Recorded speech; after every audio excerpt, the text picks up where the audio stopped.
All right, well, we are back with another video interview in our series for the new Reality Roundup. And this week, it's a real treat that I get to talk with Marcus Brandon of North Carolina, who's an ED of CarolinaCAN.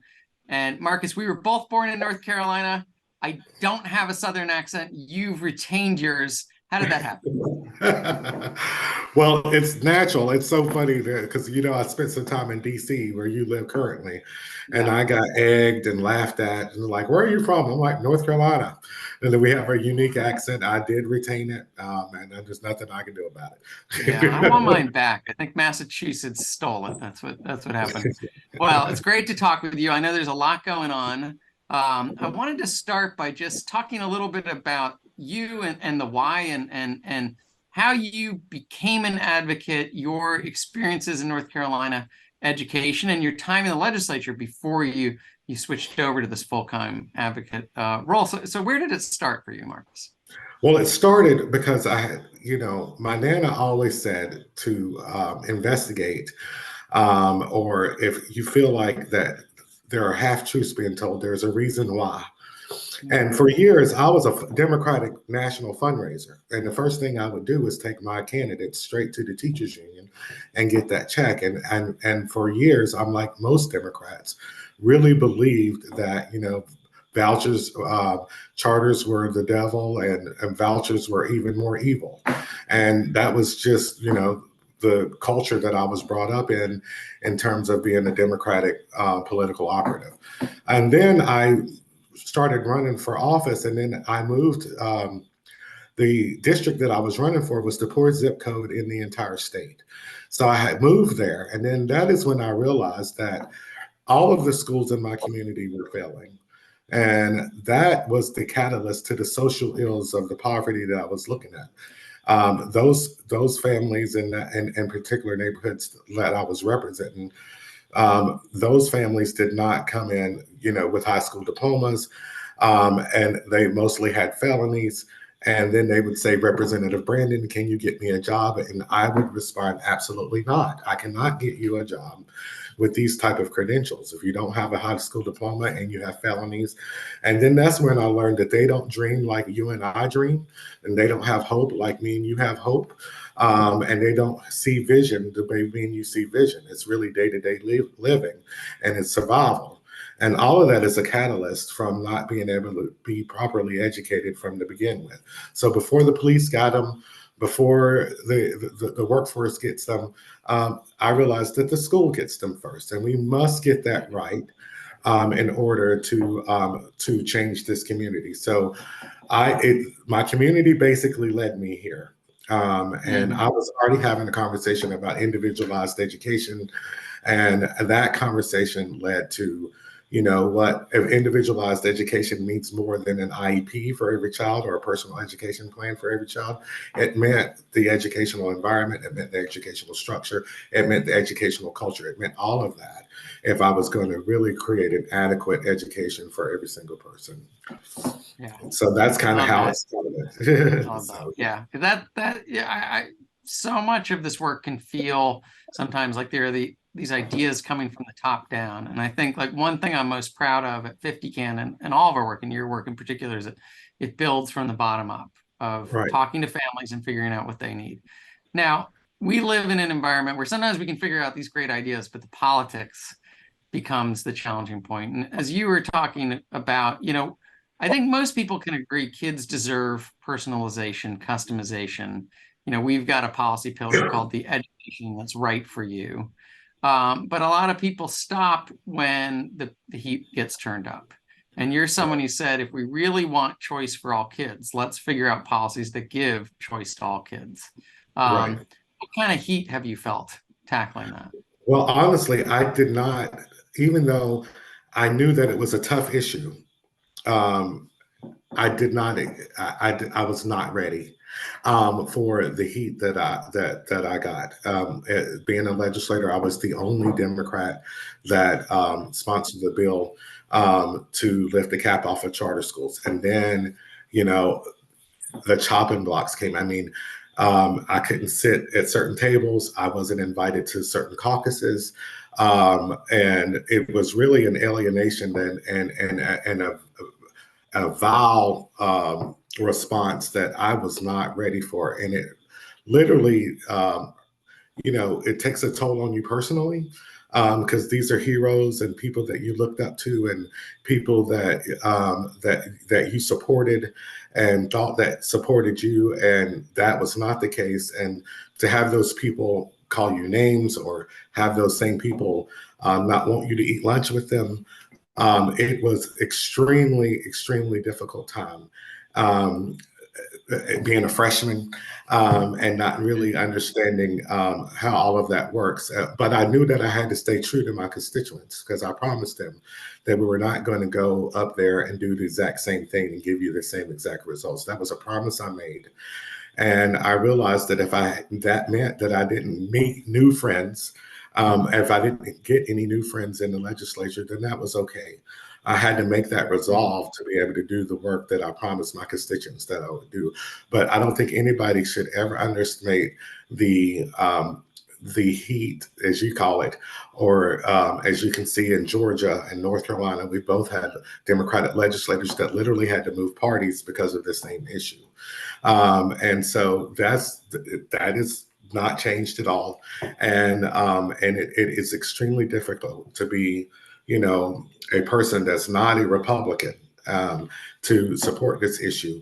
And it was something I thought you only seen in the movies, and the only thing that was missing was cigar smoke, in a dark room. Other than that, everything played out exactly like it was in the movies, and I felt like I was living in the movie during the time, but it was very difficult. Yeah. And, one thing that I often say to people who are thinking of getting involved in advocacy is you just got to resolve yourself that it's not a 1 year thing. It's not a No. 2 year thing, that you have got to have a long-term commitment. Now, when I say that, I don't often, we don't know how long it'll take. We hope it'll be 3 or 4 years or something like that. Now, I know you've been at this work for 13 years, Right. trying to get to a point where no matter who you are, where you live, you're going to have the same choices that wealthy families enjoy. And I know you just got a big win on that. So I'd love for you just to tell us what that win is. It's like a dream come true, honestly. From the very beginning, we came in, we started, we unlocked the cap off of charters. And then we started, I was the sponsor, the original sponsor of this bill, that we've expanded universally today. And it took 13 years to get here. So I would echo that. It might not take you 13 years, but people do need to understand that even though we have gotten to this point, there still will be more work to do. And so what I resolved was, okay, so we started out with very economically challenged kids, and we expanded that, as you know, once I moved from the role from legislator and came over to 50 Can and led the work in CarolinaCAN every single year. It's a goal of mine in every single to expand choices in that within that program, and every single year we did. In fact, right now, about 65%, even if we didn't pass the bill, we didn't have this one, about 65% of North Carolinians were eligible for this. So that was tremendous work throughout the last 10 years since we passed the original bill. So now we have come to culmination where we do have a universal access to the education savings account, and I cannot be more ecstatic. This means that private schools and micro schools and all of the things that educational entrepreneurship, it really is modernizing the education system. It will be a shock to the system. The system needs to be shocked. And I believe in my heart that this will create a robust public education system for all of our system, public, private, charter, virtual, and home, where everybody can utilize these resources, and we can finally, as you can remember my first year coming in, build the capacity to meet the needs of all kids. And so that was always been a goal of mine. And now we have finally gotten to the point where we can actually have infrastructure to reach that capacity. Because really what we've been talking about is a capacity issue. We don't have the capacity to meet all the needs of all kids. And when you create policies like this, it does create the infrastructure. We don't have it now, but we do have the infrastructure, and we have the policy that we can start creating a robust public education system that meets the needs of all kids. Yeah, that's great. That's great. Congratulations, Marcus. So I think this idea of, money should flow to wherever kids are, wherever their families think they're going to be best educated, has been a dream for a while, and it's really hard to achieve because you got to put all these systems in place. And it seems like this is the one of the most important ones, is a universal ESA. I believe it's 7,500 per kid for lower income families, and then kind of a sliding scale from there for other families. Is that right? Yes, it's a big victory for all kids. Yeah. I can give you an example of an LGBT kid, which a lot of people thinks are excluded out. But I know an LGBT kid who's been bullied and contemplating suicide. And there are friends of mine who believe that that only people that should have safe and healthy choices are people who have money. And I fundamentally disagree with that. This bill is for that LGBT kid. This bill is for Miss Brown, whose kid, who doesn't have any money, whose kid is having 3 Fs, 2 Ds, and a C, and they've been suspended twice. This is for Miss Brown to make a safe choice. This is for the LGBT kid to make a safe choice. And this is about safe choices and adequate choices. And so throughout my career, I've met tons of these kids and tons of these families who've already benefited from this bill. And now we've expanded that access to everyone, and everyone deserves a safe space and an adequate space for them to be able to be educated. And so this is incredible.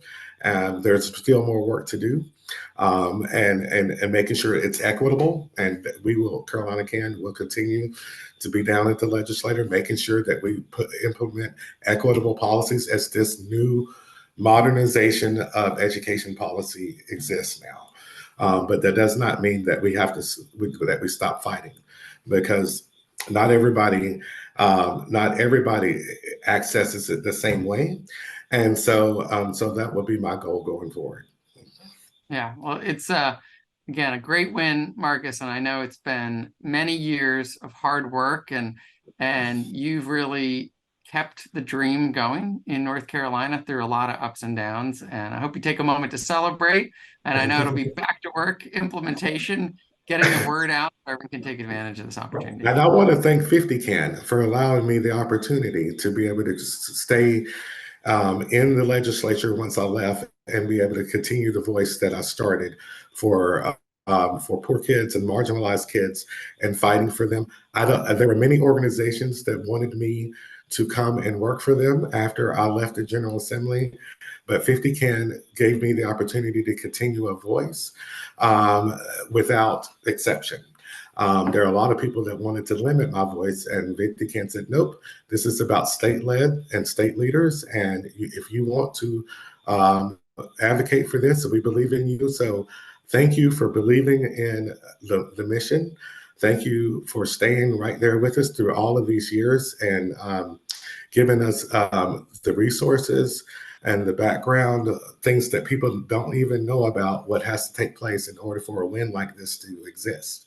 And so all of the team at 50 Can, we all should celebrate today. It was a big team victory, and it started about 8 or 9 years ago, and here we are today all together, and we should all celebrate and take a sip. I love it. I love it. Thank you, Marcus. Well, congrats again, and have a great day. You too. Thanks a lot.